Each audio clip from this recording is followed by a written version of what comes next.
ओम शांति। अव्यक्त मुरली है 26 जून 1969।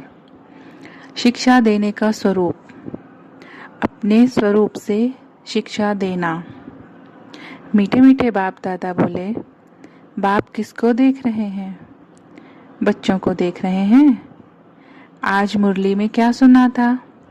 आप सभी किसको याद करते हो? बाप, टीचर, सद्गुरु को। तो बाप दादा भी सिर्फ बच्चों को नहीं, लेकिन तीनों संबंधों से, तीनों रूप से देखते हैं। बच्चे तो सभी हैं, लेकिन टीचर रूप में क्या देखते हैं? नंबरवार स्टूडेंट को देखते हैं। और गुरु रूप में किसको देखते हैं?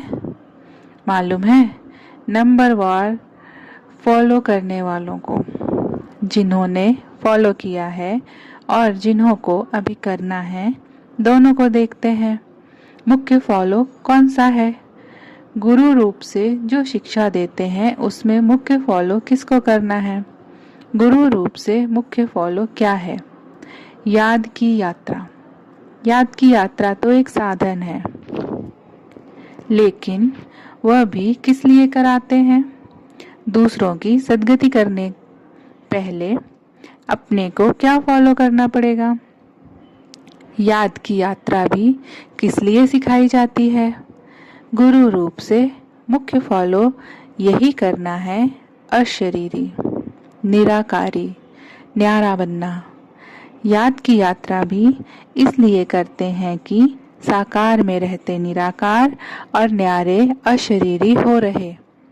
जब अशरीरी बनेंगे तब तो गुरु के साथ जा सकेंगे। मुख्य रूप से तो यही फॉलो कर रहे हो और करना है। टीचर रूप का पार्ट अभी चल रहा है या पूरा हो चुका है? रिवाइज कोर्स टीचर करा रहे हैं या अपने आप कर रहे हो? उनकी मदद है। पढ़ाई पढ़ाते नहीं है, लेकिन मदद है। रिवाइज कोर्स के लिए स्कूल से छुट्टी ली जाती है, घर में जिसको होमवर्क कहा जाता है, लेकिन टीचर का कनेक्शन रहता है, साथ नहीं रहता, सिर्फ कनेक्शन रहता है। कनेक्शन तब तक है जब तक फाइनल पेपर हो। रिवाइज कोर्स के लिए टीचर हर वक्त साथ नहीं रहता है, तो अभी टीचर दूर से ही देख रेख कर रहे हैं। कहाँ भी कोई मुश्किलात हो तो पूछ सकते हो, लेकिन जैसे पढ़ाई के समय साथ रहते थे वैसे अब साथ नहीं। अभी ऊपर से बैठ अच्छी रीति देख रहे हैं कि रिवाइज कोर्स में कौन कौन कितने शक्ति से, कितनी मेहनत से, उमंग उत्साह से कोर्स को पूरा कर रहे हैं। ऊपर से बैठ दृश्य कितना अच्छा देखने का रहता है। जैसे आप लोग यहाँ ऊपर संदली पर बैठ देखते हो और नीचे बैठ देखने में फर्क होता है ना। इनसे भी ऊपर कोई बैठ देखे तो कितना फर्क होगा? बुद्धि बल से महसूस कर सकते हो। क्या अनुभव होता है? आज अनुभव सुनाते हैं। अनुभव सुनने और सुनाने की तो परंपरा से रीत है। तो वतन में रहते क्या अनुभव करते हैं?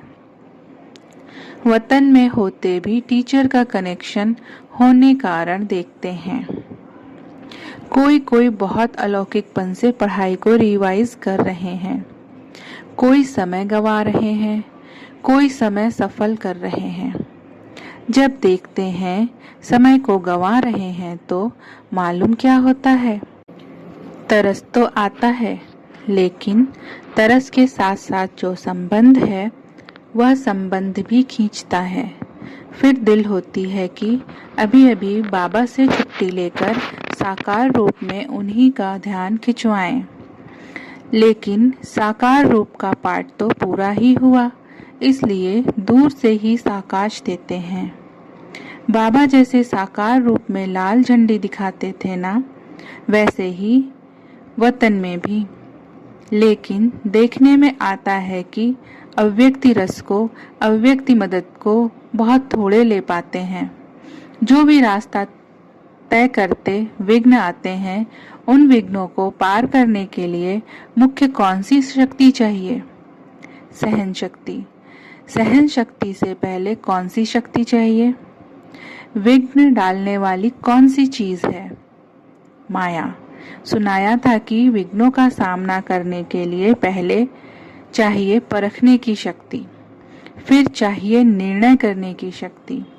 जब निर्णय करेंगे यह माया है वह अयथार्थ है, फायदा है व नुकसान, अल्पकाल की प्राप्ति है व सदाकाल की प्राप्ति है। जब निर्णय करेंगे तो निर्णय के बाद ही सहन शक्ति को धारण कर सकेंगे। पहले परखना और निर्णय करना है। जिसकी निर्णय शक्ति तेज होती है वह कभी हार खा नहीं सकता। हार से बचने के लिए अपने निर्णय शक्ति और परखने की शक्ति को बढ़ाना है। निर्णय शक्ति बढ़ाने के लिए पुरुषार्थ कौन सा करना है? याद की यात्रा तो आप झट कह देते हो, लेकिन याद की यात्रा को भी बल देने वाला कौन सा ज्ञान अर्थात समझ है, वह भी स्पष्ट बुद्धि में होना चाहिए। टोटल तो रखा है, लेकिन टोटल में कहाँ कहाँ फिर टोटा विघ्न पड़ जाता है। स्कूल में कई बच्चे एक दो को देख टोटल तो निकाल देते हैं, लेकिन जब मास्टर पूछता है टोटल कैसे किया है तो मूंझ जाते हैं। तो आप टोटल याद की यात्रा कह देते हो, लेकिन वह टोटल किस तरीके से होगा वह भी जानना है। तो निर्णय शक्ति को बढ़ाने के लिए मुख्य किस बात की आवश्यकता है? विचार सागर मंथन। विचार सागर मंथन करते करते सागर में ही डूब जाए तो? कई ऐसे बैठते हैं विचार सागर मंथन करने, लेकिन कोई कोई लहर ऐसी आती है जो साथ ले जाती है। जैसे कोई भी स्थूल शारीरिक ताकत कम होती है तो ताकत की खुराक दी जाती है, वैसे ही निर्णय शक्ति को बढ़ाने के लिए मुख्य खुराक यही है जो पहले भी सुनाया। अशरीरी, निराकारी और कर्म में न्यारे। निराकारी व अशरीरी अवस्था तो हुई बुद्धि तक, लेकिन कर्म से न्यारा भी रहे और निराले भी रहें तो हर कर्म को देख करके लोग भी समझेंगे कि यह तो निराला है, यह लौकिक नहीं अलौकिक है। तो निर्णय शक्ति को बढ़ाने के लिए यह बहुत आवश्यक है। जितना बातों को धारण करेंगे उतना ही अपने विघ्नों को भी मिटा सकेंगे, और जो सृष्टि पर आने वाले विघ्न हैं उन्हों से बच सकेंगे। शिक्षा तो बहुत मिलती है, लेकिन अब क्या करना है? शिक्षा स्वरूप बनना है। शिक्षा और आपका स्वधर्म अलग नहीं होना चाहिए। आपका स्वरूप ही शिक्षा होना चाहिए। स्वरूप से शिक्षा दी जाती है। कई बातों में वाणी से नहीं शिक्षा दी जाती, लेकिन अपने स्वरूप से शिक्षा दी जाती है। तो अब शिक्षा स्वरूप बनकर के अपने स्वरूप से शिक्षा देनी है। शिक्षा तो बहुत मिली, कोर्स तो पूरा हुआ ना।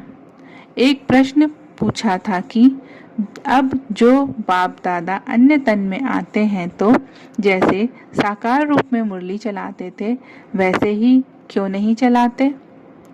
क्या वैसे ही मुरली नहीं चला सकते? क्यों भाषा बदली, क्यों तरीका बदला? ऐसे प्रश्न बहुतों को उठता है।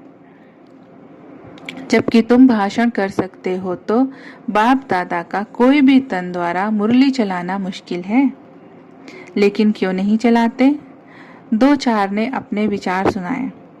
जिस तन द्वारा पढ़ाने का पाठ था वह पढ़ाई का कोर्स तो पूरा हुआ, अब फिर पढ़ाई पढ़ाने के लिए नहीं आते।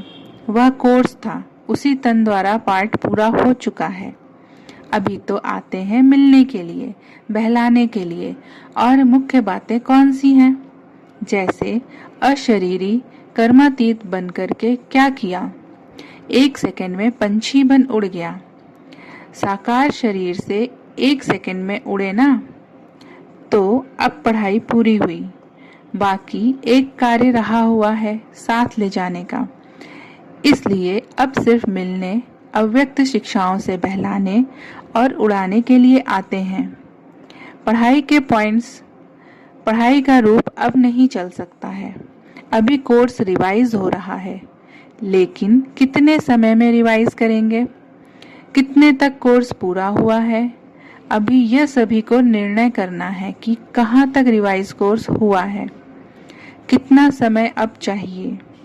साकार तन के हर कर्म, हर स्थिति से अपने को भेंट करना, उनको देखते, यह लक्ष्य रखते अपने को देखो, फिर पता पड़ेगा कि कहाँ तक है।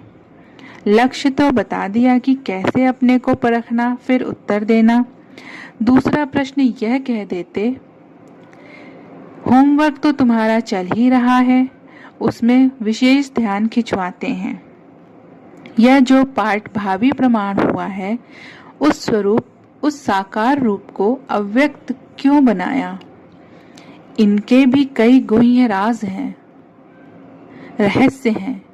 इसकी गहराई में जाना, सागर के लहरों में नहाने नहीं लग जाना, लेकिन सागर के तले में जाना, जो रत्न मिले वह ले आना, यह सोचना।